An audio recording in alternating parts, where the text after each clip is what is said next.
Huma Robert Abela u Chris Fern iż-żewġ kontestanti biex jieħdu post Joseph Muscat fit-tmexxija tal-Partit u tal-Gvern Laburista.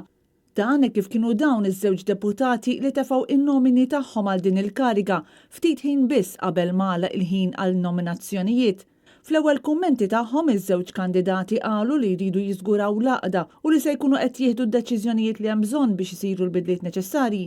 Mistoqsi x'se jagħmel biex jitnadda fil-gvern u isem pajjiżna, deputat Robert Abela qal li kien hemm affarijiet li setgħu saru aħjar u semma l-inkjesta dwar l-assassinju ta' Daphne Caruana Galizia. Hemm gaps illi jien personalment għaddim nix sodisfatt dwar l-investigazzjoni li saret dwarhom. Jekk jiena nkun ningħata l-fiduċja illi nkun mexxej tal-Partit Laburista u allura eventwalment Prim Ministru ta' dan il-pajjiż, jiena lest li I will bite the bullet u nitlob illi kull kantuniera li sa issa għada ma ġietx investigata jew bdiet tiġi investigata tibqa' tiġi investigata sakemm issir ġustizzja u ġustizzja sħiħa.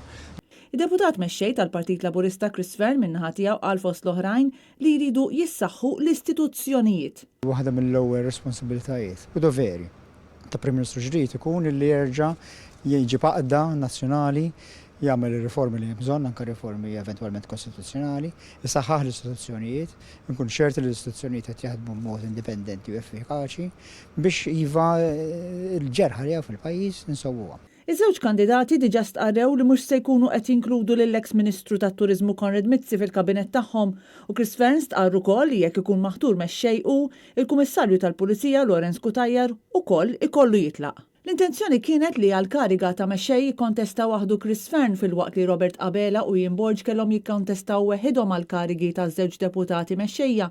Madankollu Abela ma kienx qabel ma dan u kien ħabbar li se jkun qed jitfa' in-nomina tiegħu. Fl-aħħar ħin hekk kif Robert Abela tefa' n-nomina tiegħu il-Ministru Ian Borg permezz ta' post fuq Facebook qal li hu kien għamel kull ma seta' biex jara l-għaqda, iżda minkejja dan issa kien hemm iżjed minn kandidat wieħed. Kliem li jfakkar f'dak li kien qal Robert Abela ftit tal-jimilu meta qal li hu ma rridx ikun parti minn patt imxajtan.